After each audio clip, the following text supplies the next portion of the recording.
நிர்வாகத்துல என்ன நினைக்குது, சொன்ன கேட்டுக்கிட்டாங்க அப்படின்னு நினைக்கிறான். போலீஸ் சொல்லி கேட்கல ராஜா, நிர்வாகத்துறை அதிகாரிகள் சொல்லி கேட்கல ராஜா, மேல்சாதி காரணத்தாக இங்கே கட்டுப்படல ராஜா. தலைவனாக இருக்கிற நான் சொன்னேன் எடுத்து விடுங்கள் என்பதற்காக கட்டுப்பட்டிருக்கிறார்கள்.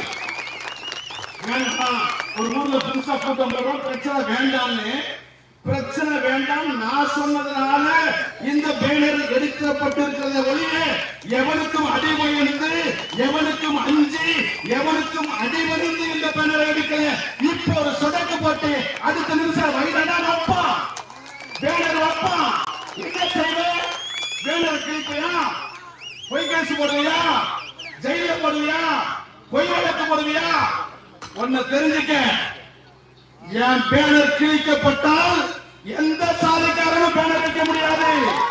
என் பேனர் வைக்க முடியாது என்றால் எந்த கட்சிக்காரன் பேனர் வைக்க முடியாது.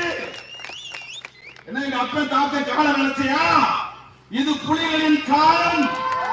எவன் என்னை அடக்க நினைத்தாலும் எவன் என்னை உடைக்க நினைத்தாலும் அந்த அடக்குமுறையை அடித்து உடைத்தெறிந்து களப்பணி செய்கிற காலமாக, புலிகளின் காலமாக இன்றைய தலைமுறை உயர்ந்திருக்கிறது.